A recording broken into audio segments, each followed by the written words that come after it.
presentación. El día de hoy vamos a tratar sobre el tema del sistema cardiovascular. Es un tema muy bonito y muy importante también, ya que les va a servir para el curso de patología cuando ingresen a tercer año, ¿ya? Yo soy Linda Mireya Flores Guaya y actualmente voy a pasar a cuarto año de la carrera de medicina. ¿Puedes bajar? Baja. Ya.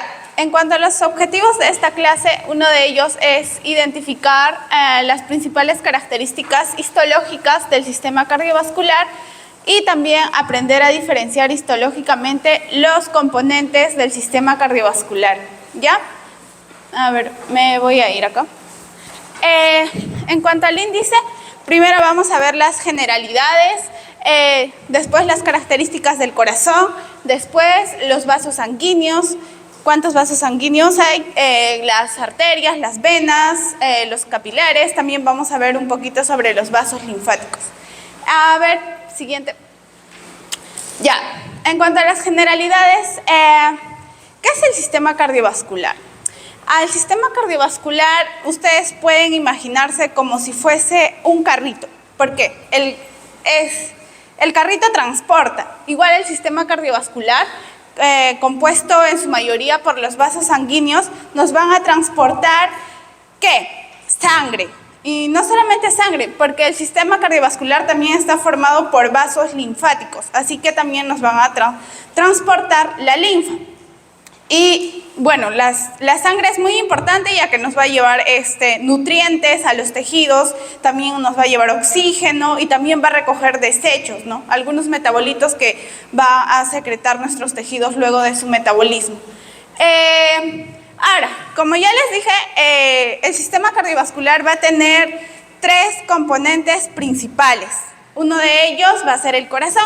Y bueno, el corazón es muy importante porque va a ser la bomba que impulse la sangre por todos los vasos sanguíneos, ¿ya? Y bueno, también están nuestros vasos sanguíneos y finalmente también se consideran dentro del sistema cardiovascular los vasos linfáticos. Ahora, en los vasos sanguíneos es importante tener en cuenta tres componentes principales. Uno de ellos es la disposición general que van a tener estos vasos sanguíneos en nuestro cuerpo. ¿Por qué? Porque primero se van a iniciar en arterias, por ejemplo, la arteria aorta que van a ser del ventrículo izquierdo. Después, esta arteria aorta, conforme haga su recorrido, va a empezar a hacerse mucho más pequeña. Entonces van a haber arterias medianas que van a irrigar los músculos, luego vamos a encontrar arterias pequeñas, después vamos a encontrar arteriolas, después de las arteriolas vienen los capilares, después de los capilares vamos a encontrar a las vénulas, después de las vénulas vamos a encontrar a las venas pequeñas, las venas medianas, las venas grandes como la vena cava superior e inferior que van a desembocar en la aurícula derecha del corazón. Entonces, esa es la disposición general de los vasos sanguíneos, ¿ya? Arterias pequeñas, capilares, venas pequeñas, así hasta venas grandes. Pero, ¿qué pasa? Hay una excepción, que son los sistemas porta. No sé si ustedes han escuchado del sistema porta hepático. Bueno, nosotros vamos a tener dos sistemas principales, el sistema porta hepático y el sistema porta hipotálamo hipoficiario. Son los dos sistemas porta que tenemos nosotros en nuestro organismo y ya debemos de tenerlo en mente desde ahora. ¿Ya? Bueno, el sistema porta hipotálamo hipoficiario pertenece al sistema endocrino. Y ya. ¿Y cómo está diseñado un sistema porta? A ver, vamos a ver acá. Ya, en un sistema porta vamos a ver esa disposición de arterias, arterias pequeñas, arteriolas y luego vamos a ver acá a los capilares. Y después se supone que de los capilares tendría que venir una vénula, una vena pequeña, una vena mediana, pero ¿qué pasa? Viene una vénula y viene otro capilar y recién de ahí viene la vénula pequeña, la vena pequeña, la vena mediana, así, ¿ya? Entonces, como si acá hubiesen dos capilares, miren, así sería un sistema porta, de manera general. Ahora, en los vasos sanguíneos también es necesario tener en cuenta el concepto del lecho microcirculatorio. Como ya les dije, nuestro cuerpo, bueno, nuestro sistema cardiovascular se va a dividir de lo más grande a lo más pequeño. Primero va a empezar en una arteria grande, después en una arteria mediana, en una arteria pequeña, en una arteriola y después van a venir los capilares, después vienen, como ya les dije, las vénulas, las venas pequeñas, pero en este trance de arteriola, capilares y vénulas, todo esto va a formar el lecho microcirculatorio. ¿Ya?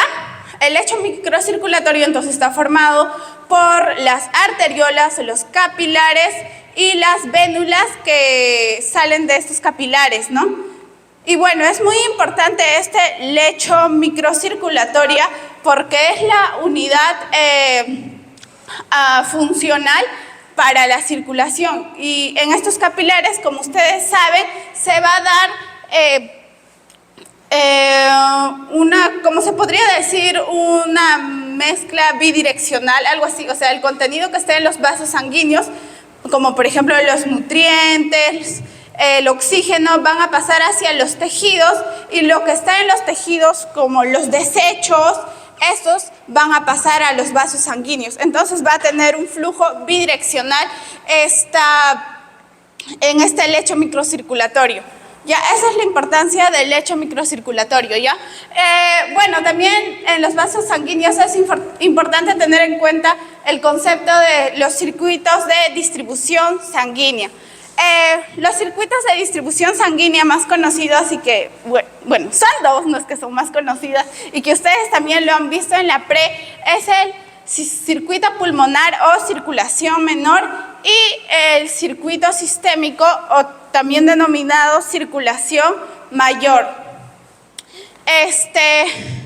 En el circuito pulmonar sabemos que la sangre que va a ir hacia los pulmones va a ser una sangre desoxigenada que tiene que recoger el oxígeno para volverse sangre oxigenada y esta sangre oxigenada poder irrigarse por todo el sistema cardiovascular. Ya, esa es la importancia de ambos circuitos. Y bueno, algo importante para saber es que también para el circuito sistémico, la sangre que sale por la arteria aorta lo hace a gran presión, ¿no? Y a medida que va haciendo su recorrido por todos los vasos sanguíneos arteriales, esta presión va disminuyendo. A ver, baja.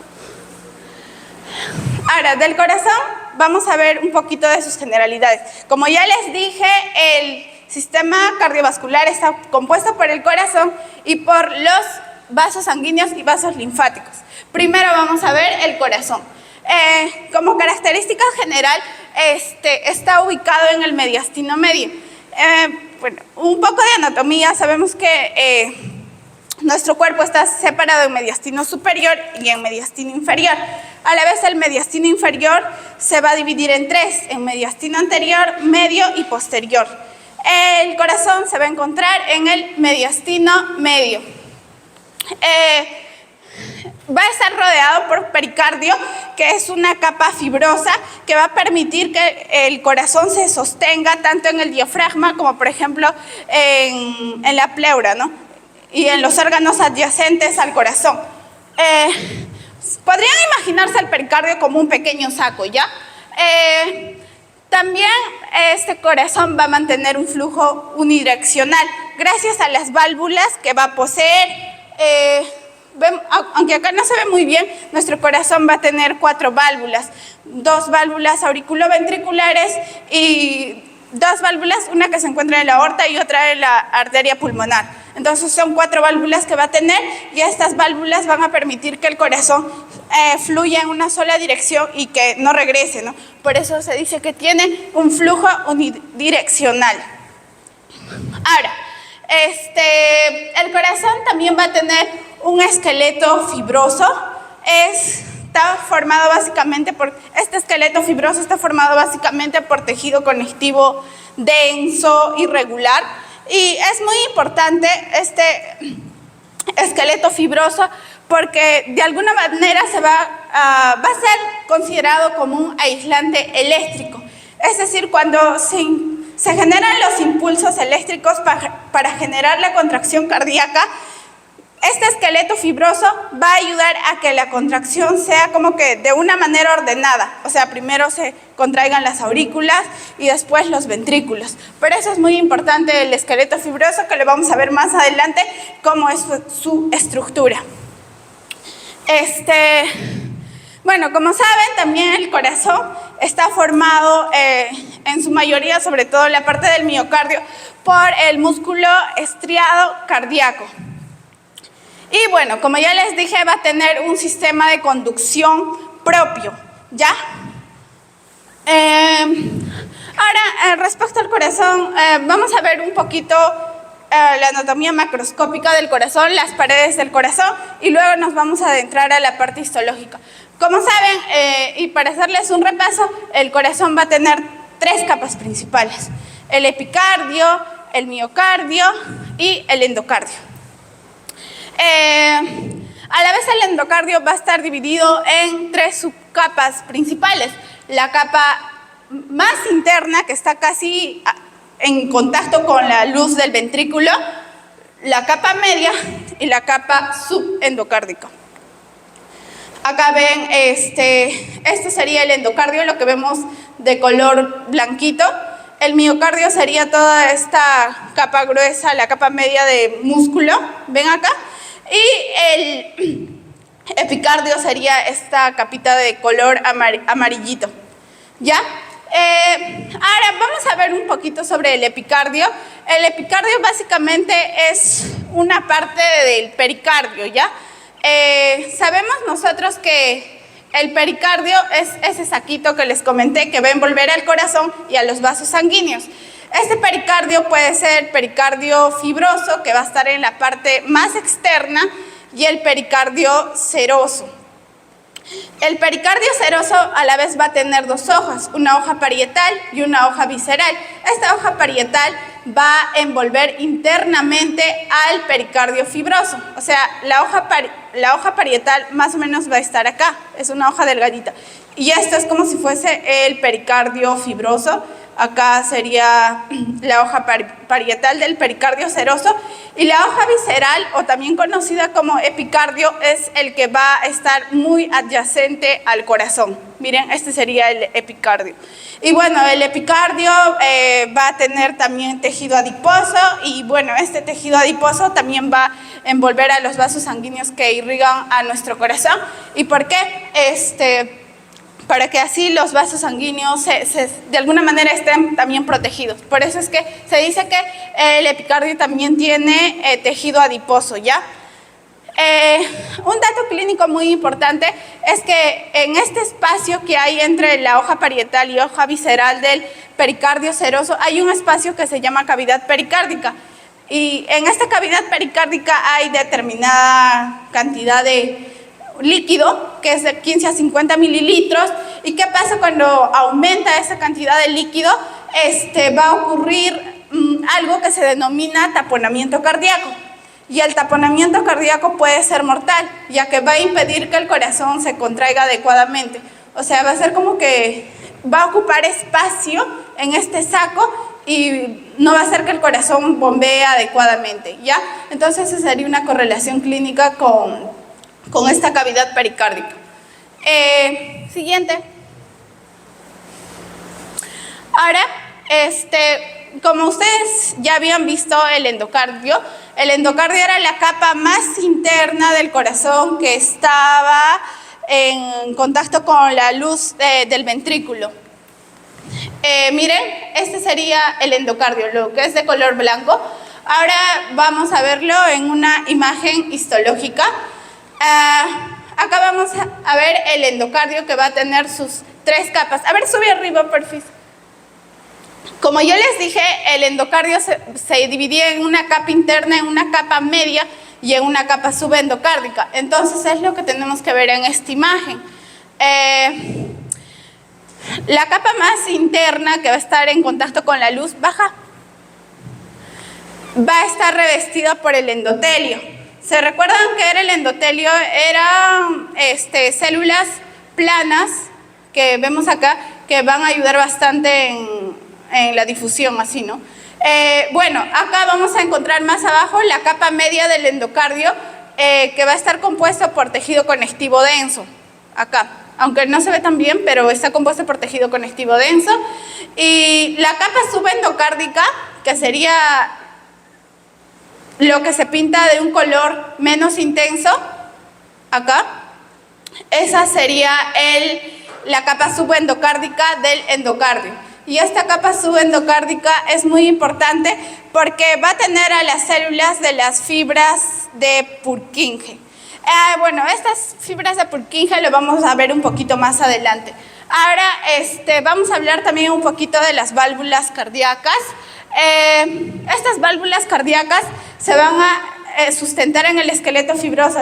¿Se recuerdan que anteriormente también les platiqué del esqueleto fibroso que servía como un aislante eléctrico? Pues acá les presento a ese esqueleto fibroso que van a formar, por ejemplo, los anillos valvulares, y estos anillos valvulares van a sostener a las válvulas, ¿ya? Aquí está la válvula mitral, la válvula tricúspide, las válvulas de la arteria pulmonar, de la arteria aorta, ¿ya? Aquí está de la arteria aorta y este es de la arteria pulmonar. Entonces, es muy importante este esqueleto fibroso en el que se van a sostener las válvulas cardíacas. Y por eso, por el hecho de que estas válvulas cardíacas también se van a sostener en este esqueleto fibroso, por esa razón también van a tener algún elemento de este esqueleto fibroso, ¿ya? Van a tener capas principales, la capa esponjosa, la capa fibrosa y la capa ventricular. La capa esponjosa es la capa que está en el lado auricular del corazón. Más o menos, este es nuestro corazón, ¿ya? Vamos a verlo así, nuestro corazón real. Esto, lo que está abajo sería nuestro ventrículo, lo que está arriba sería nuestra aurícula. Y ven acá, esta es nuestra válvula. Acá, este es un lado auricular.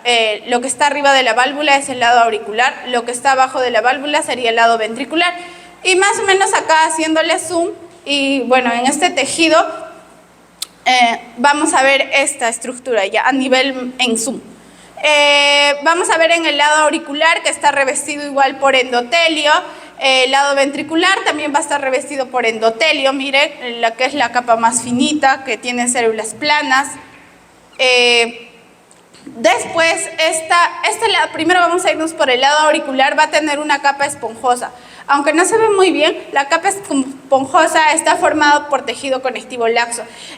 Siempre cuando ustedes vean un tipo de tejido epitelial, como es el endotelio, abajo del tejido epitelial siempre va a estar un tejido conectivo laxo. ¿Por qué? Porque el tejido conectivo laxo es quien va a nutrir siempre a estos tejidos epiteliales. Y como el endotelio es un tipo de tejido epitelial, siempre tiene que estar acá. Solo que este tejido conectivo laxo, en el caso del corazón, se llama capa esponjosa. Después vamos a ver un poquito más abajo el tejido conectivo, vamos a ver la capa fibrosa que va a estar formada por el tejido conectivo denso y regular. Y luego vamos a ver la capa ventricular, que sería lo que está abajo de esta válvula, que va a estar formada básicamente por el tejido conectivo denso más fibras elásticas.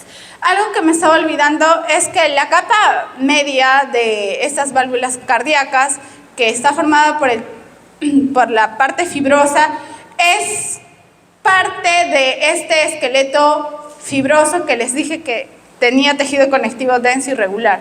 O sea, la capa media está formada también por este esqueleto fibroso, ¿ya?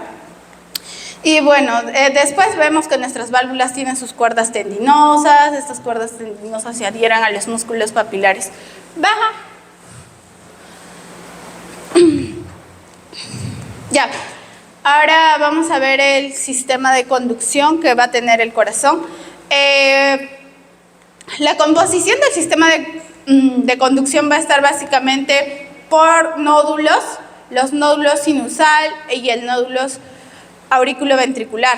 Y también va a estar compuesto por los haces, y estos haces pueden ser los haces internodales o el haz de His, que se divide en una rama derecha y una rama izquierda. Y estas pequeñas fibras que ven acá son las fibras de Purkinje. Este sistema de conducción es autónomo, es decir, que no necesita, como se podría decir, una estimulación externa inicial, sino que ellas mismas se estimulan para generar la contracción cardíaca. Aunque no actúan solos, no pueden ser regulados tanto por el sistema nervioso central, por el sistema nervioso autónomo, por el sistema nervioso simpático y el sistema nervioso parasimpático. El sistema nervioso simpático, por ejemplo, va a elevar la frecuencia cardíaca del corazón y va a hacer que el corazón lata más rápido. Y el sistema nervioso parasimpático va a disminuir la frecuencia cardíaca y va a hacer que el corazón lata más lento. Y bueno, también no solamente va a ser regulado por el sistema nervioso autónomo, sino también va a ser regulado por las hormonas circulantes, como la adrenalina y la noradrenalina, que son secretados por la glándula suprarrenal. ¿Ya? Entonces, la regulación está dada por el sistema nervioso autónomo y las hormonas circulantes. Pero este sistema de conducción se va a generar solo. Bueno, algo muy importante para tener en cuenta también es que nosotros vamos a tener receptores cardiovasculares. Estos receptores cardiovasculares pueden ser vasoreceptores o quimiorreceptores. Por ejemplo, el seno aórtico y el cuerpo aórtico. También hay seno carotidio y cuerpo carotidio.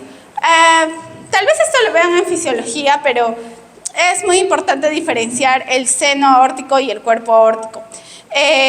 Por ejemplo, el seno aórtico es una dilatación, va a ser una dilatación que va a estar en la carótida interna, y esta dilatación va a tener receptores sensitivos, pero va a ser la dilatación de la carótida interna, de la parte más proximal. Y va a tener receptores sensitivos para medir cómo está la presión arterial. Por ejemplo, si la presión arterial está muy alta, entonces va a informar al cerebro a nivel del mesencéfalo para que pueda hacer que se regule de alguna manera la frecuencia cardíaca o disminuir la frecuencia cardíaca para que de esta manera se regule la presión o disminuya la presión. Y los quimiorreceptores van a estar formados por el cuerpo carotidio, que sería esta parte de color amarillito que ven acá. Y bueno, este quimiorreceptor básicamente va a dar información al cerebro sobre la cantidad de dióxido de carbono que está circulando acá, o la cantidad de pH, si está alto o bajo, y de acuerdo a eso también para que se regule la frecuencia cardíaca, ¿no? Entonces es muy importante tener en cuenta estos receptores cardiovasculares. Los vasoreceptores entonces estarían relacionados con el seno carotidio y también con el seno aórtico. Y los quimiorreceptores estarían relacionados con el cuerpo carotidio y con el cuerpo aórtico. Entonces es muy importante saber esta diferencia. Ahora vamos a ver en el sistema de conducción la pared ventricular que va a contener a estas fibras de Purkinje. Miren acá, vamos a ver nuestro ventrículo que va a tener estas fibras de Purkinje. Pero acá es una imagen real y en un corte histológico. Lo que ven acá sería el miocardio, y toda esta parte de acá sería el endocardio, ¿no? Que, como yo les mencioné anteriormente, era la capita más interna que estaba en contacto con la luz.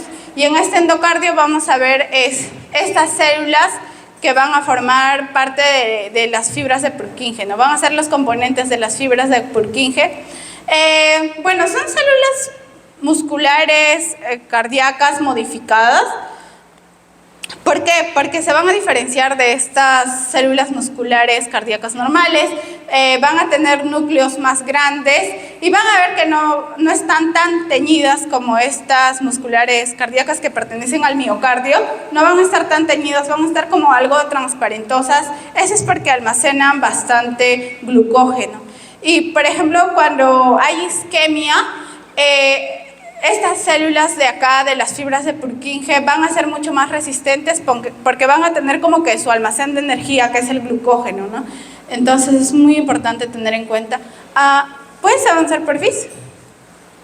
Ahora, vamos a hablar sobre los vasos sanguíneos. Es muy importante que primero conozcan la parte más general de los vasos sanguíneos, cómo está formado. Vamos a ver que va a estar formado por una túnica íntima, que básicamente su representante de la túnica íntima va a ser el endotelio, la membrana basal y el subendotelio. La túnica media va a estar formada por músculo liso que va a rodear de manera circular a la túnica íntima, y vamos a encontrar de manera más externa la túnica adventicia. Para ello, primero vamos a hablar de la túnica íntima, pero primero quería hacer un poquito de énfasis en el endotelio y su importancia. El endotelio, como saben, está formado por las células endoteliales, que son células planas o también conocidas como células escamosas. Son muy importantes así planas. ¿Por qué? Porque van a permitir la difusión de los desechos y de los nutrientes, tanto de las células a los tejidos como de los tejidos a las células. Y bueno, este endotelio va a tener también moléculas de adhesión y receptores superficiales. Este endotelio va a ser muy importante porque va a tener una permeabilidad selectiva para que ingresen ciertas sustancias de la sangre y para que no ingresen también otras sustancias. Y cuando este endotelio no está dañado, este endotelio está todo bien, todo chévere, va a mantener, o sea, va a ser una barrera no trombogénica, es decir, no va a evitar que se formen coágulos o trombos. Pero cuando sucede una lesión, como por ejemplo cuando hay mucha presión o cuando por ejemplo se forma una placa ateromatosa y esta se rompe, va a haber una lesión endotelial, y cuando existe lesión endotelial, este mismo endotelio va a favorecer para que haya coagulación o se formen los trombos, ¿no? Y estos pueden causar como que los infartos, isquemias en el corazón también. Algo muy importante del endotelio también es que estos van a modificar las lipoproteínas que están viajando acá por el torrente sanguíneo, las va a modificar por oxidación, y cuando hay muchas lipoproteínas, como por ejemplo las LDL, esto puede hacer que se formen esta placa ateromatosa, ¿ya? Y bueno, también va a intervenir en la resistencia vascular periférica porque este endotelio puede vasoconstreñirse o también puede dilatarse, ¿ya? Abajo, porfis. Ya. Vamos a ver primero a las arterias. Bueno, todos los vasos sanguíneos tienen endotelio, las arterias y venas, ¿ya? Es muy importante tener en cuenta. Ya, las arterias van a estar divididas en 4. Las arterias grandes, o también llamadas arterias elásticas, las arterias medianas, las arterias pequeñas y arteriolas. Y cada una de estas arterias van a tener diferencias histológicas, ¿ya? Me voy a venir para acá. A ver, ustedes ven en esta arteria grande, también se le llama arteria elástica, y en esta arteria mediana o muscular. Ven una diferencia principal acá, miren, en esta imagen de acá y en esta imagen de acá. ¿Qué pasa? A ver, les doy 5 segundos. 1, 2, 3, 4, 5. Ya pasaron los 5 segundos. En estas arterias grandes o elásticas, vamos a ver que tienen múltiples capitas amarillitas. Varias. En cambio, en las arterias medianas o musculares, como que se ven de manera mucho más fuerte una capa amarillita que está casi al lado del endotelio y otra capa amarillita que está casi al lado de la capa adventicia. ¿Ven? Entonces, como que más o menos puedes decir a simple vista que esta arteria grande o elástica tiene más capas amarillitas y las arterias medianas musculares tienen tienen capas amarillitas en menor cantidad. Ya bien, esta capa amarillita se llama la membrana elástica. Como pueden visualizar en estas dos imágenes, hay varias membranas elásticas en las arterias grandes o elásticas. En cambio, en la arteria mediana muscular vamos a ver que se notan solamente dos, ¿no? Y esta sería la capa que está casi adyacente al endotelio, se llamaría membrana elástica interna, y la que está casi adyacente a la capa adventicia se llamaría membrana elástica externa. Entonces, la diferencia más importante es que las arterias medianas o musculares se va a notar bastante la membrana elástica interna, como se ve acá, está pintado de color más oscurito, y también se va a ver bien la membrana elástica externa. Vamos a ver acá que también está pintado de color negrito, miren. En cambio, en las arterias grandes o elásticas hay varias capas de membranas elásticas, miren, muchas. Entonces, esa es la característica principal, ¿ya? En las arterias grandes o elásticas, como ejemplo, vamos a encontrar la arteria aorta, la arteria subclavia. En las arterias medianas o musculares vamos a encontrar, como su mismo nombre dice, arterias que van a irrigar a los músculos, y son las arterias que tienen nombres un poco difíciles de aprender. En cuanto a la túnica media, vamos a ver que en general la característica de todas las arterias es que van a tener una túnica media, o sea, mayor cantidad de músculo liso. Por eso es que la luz de las arterias va a ser mucho más pequeño que el de las venas. Justamente se van a diferenciar las arterias de las venas por eso, porque las venas van a tener menor grosor en su túnica media, las arterias van a ser mucho más gruesas. A ver, baja abajo, por favor. Y justamente ya revisando ese concepto, entonces acá, ¿qué dirían? ¿Que esta sería una arteria elástica o esta sería una arteria elástica? ¿Cuál de las dos sería una arteria elástica? Ajá, correcto. Esta sería una arteria elástica o una arteria grande, ¿no? Porque tiene varias membranas elásticas, varias. Y esta sería una arteria mediana o una arteria muscular, porque se notan solo bien la membrana elástica interna y la membrana elástica externa, ¿ya? Bajen. Ya, ahora vamos a ver la diferencia entre arterias pequeñas y arteriolas. Este también es muy importante, ya que podría venir en un examen práctico o en un examen teórico, cómo diferenciar arterias pequeñas de arteriolas. En cuanto a la túnica adventicia, no hay ninguna diferencia entre ambas, porque ambas van a tener la vaina de tejido conectivo poco definida, que se va a mezclar con el tejido conectivo adyacente. En la túnica media vamos a ver que acá va a haber la diferencia principal, ya que las arterias pequeñas pueden llegar a tener hasta 8 capas musculares lisas. O sea, miren acá, va a ser mucho más gruesito, o sea, va a tener mayor cantidad de núcleos también. Por eso es que, esa es la manera en que podemos saber que es una arteria pequeña, ¿no? Porque va a tener mayor cantidad de capas musculares lisas. En cambio, las arteriolas solo van a tener de 1 a 2 capas musculares lisas. Esa es la diferencia principal. En cuanto a la túnica íntima, las arterias pequeñas pueden tener una membrana elástica constante y las arteriolas van a tener esta membrana elástica inconstante. En el endotelio las uniones comunicantes va a tener con la túnica media, ¿ya? Pero la diferencia más importante es la cantidad de capas musculares en la túnica media. Por eso es que acá vemos una arteria pequeña con más grosor en la túnica media, ¿no? Y más grandecita, la vemos mucho más grandecita. En cambio, una arteriola la vemos mucho más pequeñita y el grosor de su túnica media es más pequeñita y también se ven pocos núcleos en la túnica media. Y en la arteria pequeña se ven más núcleos. Entonces, mejor llévense a casa esta idea principal de las capas musculares. Ahora vamos a ver los capilares.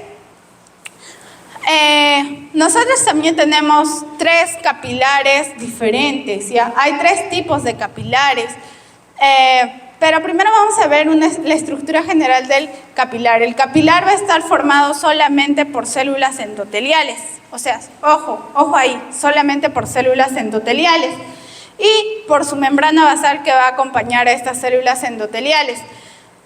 Y bueno, como estos capilares no van a tener músculo liso, van a tener alguien que reemplace a este músculo liso, que va a ser el pericito. Van a tener algunos pericitos que van a rodear a este capilar y van a permitir que el movimiento de este capilar, ¿no? Y bueno, también va a estar rodeado por pequeñas fibras. ¿Ya? El pericito es una célula madre mesenquimal que puede originar también a otro endotelio. Los capilares, como ya les dije, son de 3 tipos: continuos, fenestrados, discoides o sinusoides. Vamos a ver en esta imagen, ¿ya? Los capilares continuos van a tener una membrana basal que vemos acá de color medio transparente, que va a ser continua, y también el endotelio no va a tener poros, va a ser muy continuo. Miren acá, el endotelio es ininterrumpido y van a tener uniones estrechas. Es decir, que no van a permitir que pasen moléculas grandes del torrente sanguíneo o hacia los tejidos, ¿no? La ubicación de este tipo de capilares se van a encontrar, por ejemplo, en el músculo, en los pulmones, el sistema nervioso central y también el tejido adiposo. Ahora, los capilares fenestrados, vamos a ver acá los capilares fenestrados que van a tener una membrana basal que es continua. Vemos acá lo que es de color transparente, es la membrana basal, es continua. Y vamos a ver acá el endotelio. El endotelio va a tener pequeños poros chiquititos que van a permitir la filtración, ¿no? Por ejemplo, estos tipos de capilares vamos a ver en el riñón, en el conocido glomérulo, que va a ayudar en la filtración glomerular. Vamos a encontrar también en el intestino, en general en el tubo digestivo. ¿Por qué? Porque es necesario que tenga estos capilares así en el tubo digestivo, porque en el tubo digestivo va a haber una gran cantidad de agua que necesita ser absorbida, ¿no? También por estos capilares. Bueno, vamos a encontrar los capilares discontinuos o sinusoides. ¿Y cómo los diferencian de los capilares fenestrados? En primer lugar, porque su membrana basal es discontinua, a diferencia de los capilares fenestrados, que era continua. Es decir, que la membrana basal también va a tener como huequitos. El endotelio también va a tener poros, pero esos poros ya no van a ser poros chiquitos como acá, sino van a ser poros gigantes, grandotes. Entonces esos son los capilares discontinuos o sinusoides que se encuentran básicamente en la médula ósea, en el hígado, en la corteza adrenal. Y bueno, acá vemos una imagen histológica de los capilares. Los capilares serían estos vasos sanguíneos que son mucho más transparentes, en donde se ve, se nota con más claridad el núcleo. Y bueno, estas serían como que esta sería una arteria pequeña, por ejemplo. Ya, lo que es transparente serían los capilares. Baja. Ahora vamos a ver las venas. Pues hay tipos, ¿ya? Las vénulas, que pueden ser postcapilares, y las musculares, las venas, que son venas medianas y venas grandes. Las vénulas postcapilares son muy importantes porque son la continuación de estos capilares. Miren acá los capilares, o podríamos ir más arriba, ya. Pero tengan esa imagen de la microcirculación que lo vimos más arriba. Entonces las vénulas eran la continuación de los capilares. Estas vénulas van a tener membrana basal y pericitos, no van a tener músculo liso todavía. La importancia de estas vénulas es que van a permitir la emigración de los leucocitos en la inflamación. O sea, los leucocitos están viajando en nuestro torrente sanguíneo, pero cuando ocurre un proceso inflamatorio, estos leucocitos van a salir hacia los tejidos y lo hacen a través de las vénulas. Y un ejemplo de vénula es en las vénulas del endotelio alto, que lo van a ver en su curso de inmunología. También están las vénulas musculares. A diferencia de las vénulas postcapilares, las vénulas musculares ya van a tener músculo liso de 1 a 2 capas. Son la continuación de las vénulas postcapilares. Bueno, estos ya no van a tener pericitos porque ya tienen sus capitas de músculo liso. Bueno, las vénulas tienen pericitos porque todavía no tienen su músculo liso, ¿no? Las venas, luego vamos a seguir las venas, que pueden ser medianas y grandes. La característica de estas venas que son medianas y grandes es que ya van a tener las túnicas que son visibles. Las 3 túnicas, la túnica adventicia, la túnica media y la túnica íntima. La diferencia principal entre una vena mediana y una vena grande es que en la vena mediana vamos a encontrar válvulas, bastantes válvulas en su recorrido, porque la sangre a veces viaja contra la gravedad, por ejemplo en los miembros inferiores, y para que esta sangre no retroceda es necesario estas válvulas, ¿ya? Pero en lo demás se parecen. Por ejemplo, ambas van a tener una túnica íntima con un subendotelio delgado. La túnica media de todas las venas siempre va a ser mucho menor al de las arterias, o sea, el músculo liso de las venas va a ser mucho menor, por eso es que las venas van a tener una luz mucho más grande, y van a tener también una túnica adventicia mucho más gruesa que las arterias, ¿no? Su túnica adventicia va a ser grandota. Como vemos en esta imagen histológica, siempre está primero el endotelio, luego vamos a ver nuestra túnica íntima, que sería la parte del endotelio, luego vamos a ver nuestra túnica media, que es pequeñita, tiene poca cantidad de músculo liso, pero vamos a sacar la túnica adventicia, que es mucho más grande, ¿no?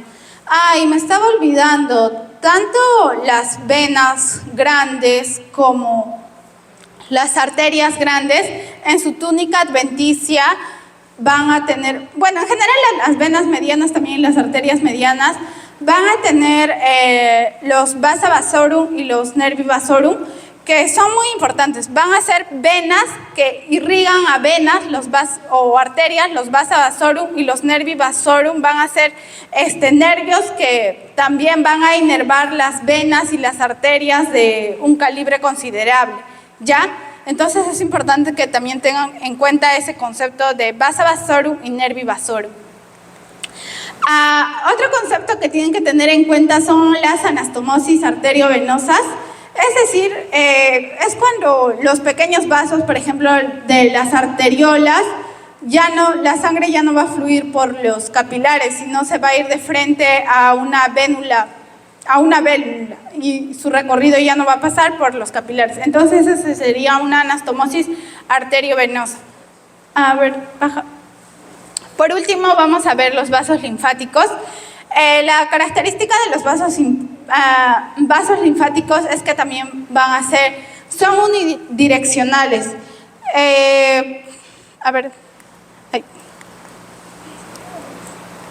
¿cómo se...? Ya, miren, a diferencia de los vasos sanguíneos, que digamos se recogía el desecho de los tejidos y el contenido de la sangre iba hacia los tejidos, en la linfa no. Solo el contenido de los tejidos, o sea, sobre todo el líquido intersticial, va a pasar hacia los vasos linfáticos. Pero los vasos linfáticos como que no van a entregar nada, ¿ya? Y estos vasos linfáticos van a llevar lo que se va a denominar linfa dentro de ellos hasta el conducto torácico interno, y de ahí lo van a devolver a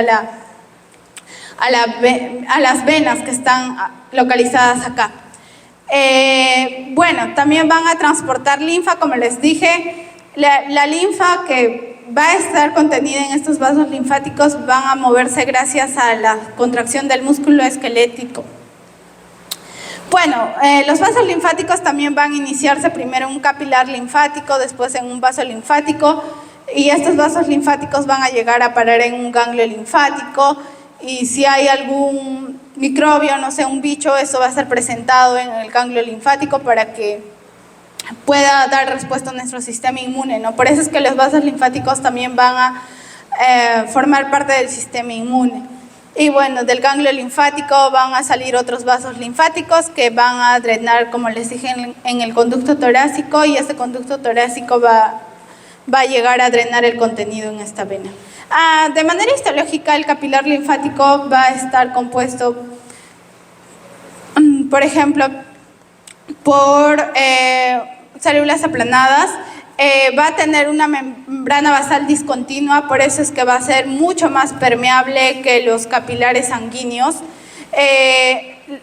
Estos capilares linfáticos, por el hecho de que son mucho más permeables, van a poder transportar los lípidos y las proteínas que son mucho más grandes y no pudieron ingresar al torrente sanguíneo. Y bueno, van a estar formados también por tejido conectivo laxo, acá, ¿no?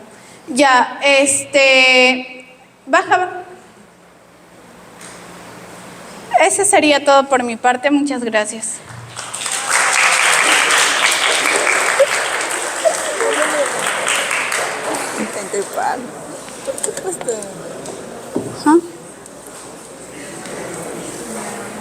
No está bien,